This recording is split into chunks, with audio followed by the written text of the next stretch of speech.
Dear viewers, greetings from the English Literature YouTube channel. It is a one-stop destination to soothe all your literary curiosities. In today's video, we are going to continue our discussion on Term End Examination June 2022, MEG 7 Indian English Literature. We have already discussed question number 1 in our previous video, so if you haven't watched it yet, then please check it out. Let's take a glimpse of the question paper now. Here is the question paper.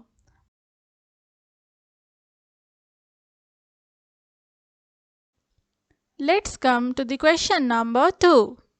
Discuss the plot and structure of Mulk Raj Anand's novel Untouchable.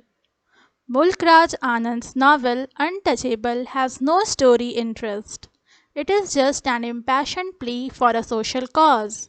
And it is this singleness of purpose that is exposing the evil of untouchability and analyzing its various aspects social, moral, psychological, religion-based, etc.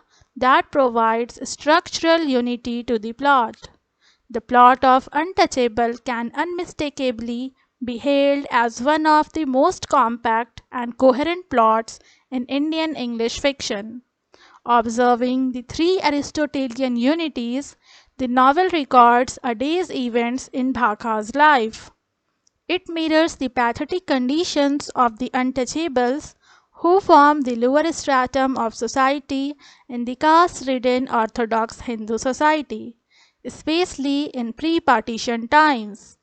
The novel begins with an autumn morning in Bhaka's life. He is in bed, half awake. Bhaka is the son of Lakha, the Zimadar of all the sweepers in the town and the cantonment. Bhaka has for some time worked in barracks of a British regiment. He was very impressed with their way of living and always tried to copy them. Bhaka comes out of his brush and basket and sets out to clean the latrines as he hears the shouts of Havildar Charat Singh, the famous hockey player of 38th Dogra Regiment. He was suffering from piles and used to accuse Bhaka of his ailment. Though Bhaka's job was dirty, but he remains comparatively clean. He looks intelligent, even sensitive, with such dignity that does not belong to the ordinary scavenger. Havildar is thoroughly impressed by Bhaka's quickness and efficiency in doing his job. He asks Bhaka to take the gift of a hockey stick from him. Bhaka feels grateful for this gesture. The real ordeal for Bhaka begins when he goes into the town to sweep the street as a substitute for his father. Bhaka is not only scolded but also slapped by a Hindu merchant, who alleges that Bhaka has touched him and thus polluted him. This man says, "This dirty dog bumped right into me. So unmindfully do these sons of bitches walk in the streets." The crowd forms a circle around Bhaka, but takes care to maintain a distance of several yards from him. All are on the side of the man who had been complaining about Bhaka's misdemeanor. The crowd feels no sympathy for him. Bhaka now becomes acutely aware of his being untouchable and begins to announce, "Push, push, sweeper coming," as he starts walking. With booming rage in his mind, he asks himself why Hindus treat him in such an abusive and insulting manner. He also wonders why the Sahibs and the Muslim do not mind touching them. The cruelty and orthodoxy of the Hindus are thus sharply focused here. Bhaka is outraged by the incident that happened with his sister Sohini. While she was cleaning the lavatory of the priest house, the priest tried to outrage her modesty. When she protested and screamed, he came out of his place shouting that he had been polluted by her touch. The priest had not only disgraced Bhaka's sister, but had also attracted the sympathy of the crowd. He feels much troubled at heart, and goes to collect food for the family in Silversmith's colony. A woman flings a chapati as if giving it to a dog. Bhaka's tolerance now reaches to the Nadir and returns home with only 2 chapatis. To console him, his father narrates an incident of how during Bhaka's acute illness in his childhood, he had been ill-treated at Hakim's house, and also how the Hakim had later visited their home in the outcasts colony to save dying Bhaka's life. We can see Bhaka in an interior monologue on his early association with Ram Charan's sister and his desire to marry her. But the girl's mother, Gulabo, thought it would be below their dignity to marry her daughter to Bhaka. Being a washerwoman, she considered herself superior to Bhaka in the hierarchy equally among the outcasts. After this event, Bhaka ultimately meets Charat Singh.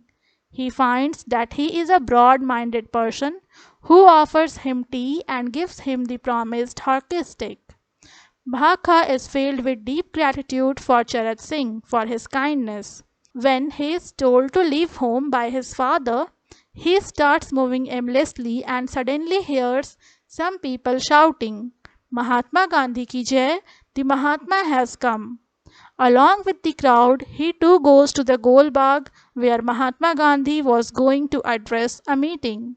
There he finds the Hindu Lalas, the Kashmiri Muslims, the Sikh rustics, red-cheeked Afghans, Indian Christians and many people from the outcast colony together in the crowd. He realizes that it is only Mahatma Gandhi who can bring unity among the castes.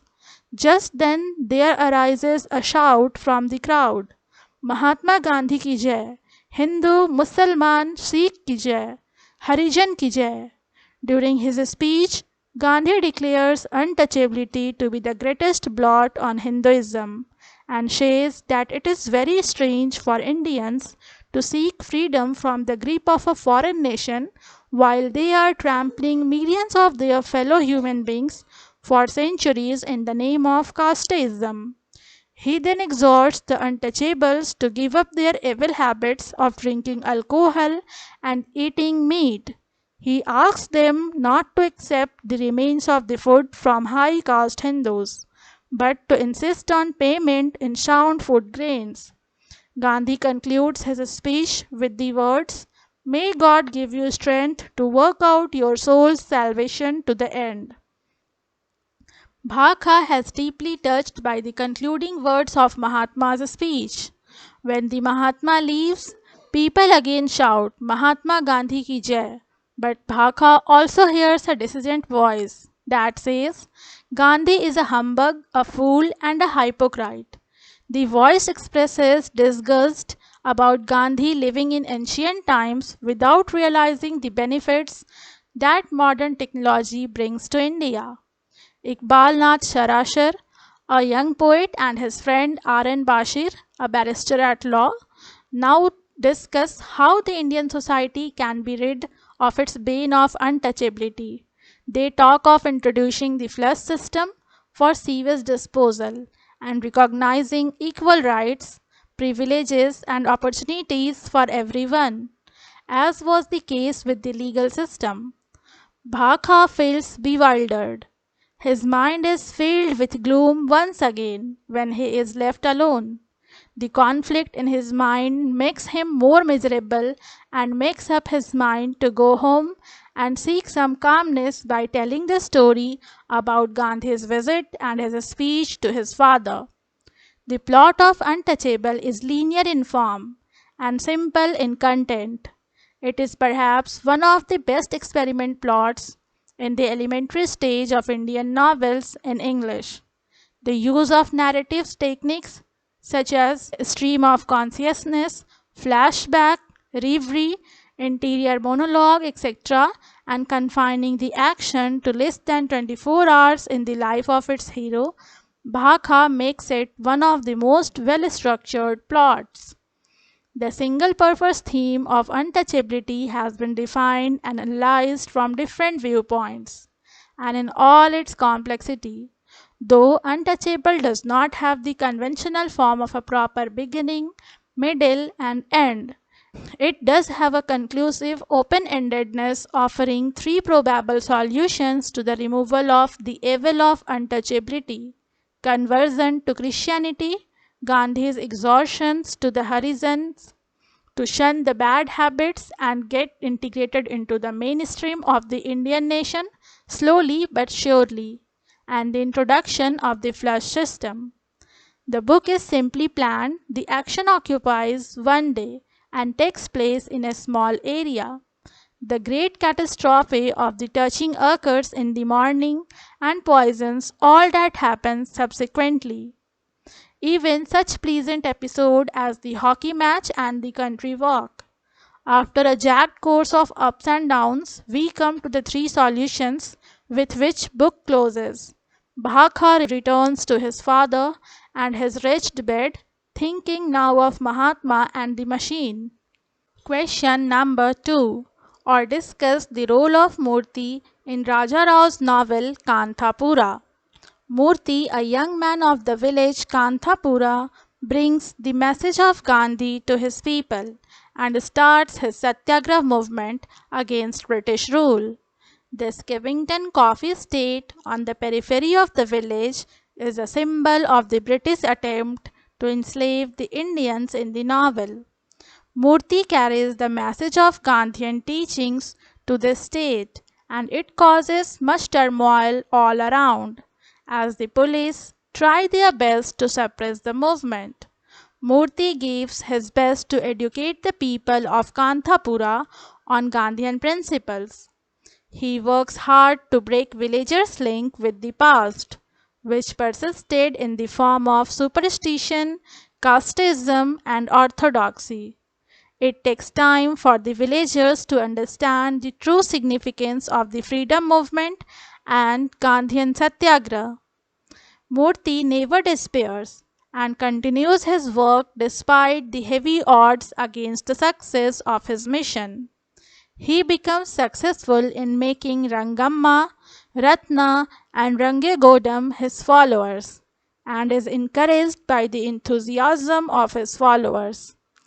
While struggling against British oppression, Murthy and his disciples had to fight the conservative forces entrenched within their community. A few of them remain unaffected by his teachings. Murthy and his followers later realized that they can win over the villagers only through a religious approach. Thus project Gandhi as a Mahatma, a superior soul of great faith and tremendous spiritual powers, and arranged bhajans and harikathas at the temples and other places to subtly plant political ideas in the minds of the people in the form of religious preaching. Murthy persuades people to spin cotton yam and weave khaddar. The national spirit is further strengthened when Rangamma subscribed to some papers that carry news about the activities of Gandhi and the Congress. A new wave of patriotism and national consciousness came over Kanthapura, and the Satyagraha movement gained strength. Villagers go on protest marches and picket the local toddy shop to prevent the coolies from wasting their meager earnings on liquor. While Murthy was in prison, Rangamma organizes the Sevika Sangh, a voluntary group for women to continue the passive resistance against the British rule. When Rangamma is too arrested, Ratna takes the leadership of the group.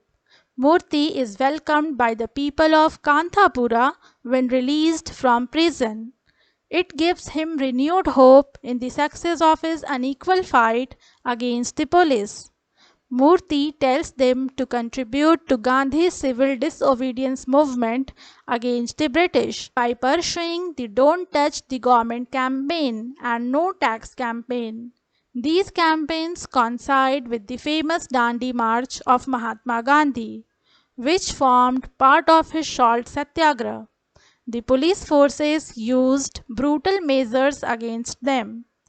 Protesters were mercilessly beaten up, but they did not yield, nor did they give up the struggle. Ultimately, Kanthapura is destroyed, but not defeated. Despite the failure, the sources of inner resolve within the village community remain strong, and this happens mainly due to their following the teachings of Mahatma Gandhi and the leadership provided by Murthy. Murthy does succeed in uniting his community in the name of Gandhi and his principles. However, it remains divided on considerations of caste. The tradition bound Orthodox Brahmins do not mix with the lower caste Parihas and Sudras, who contribute equally to the Satyagraha with the rest of the people. Even the emancipated Murthy, a Brahmin by birth, has qualms of conscience when he visits one of the untouchable families. It shows how deep rooted the distinctions of caste are in the Hindu mind. This is all for the second part of this video. We'll discuss remaining questions in upcoming parts. So stay tuned with us. Thanks for watching.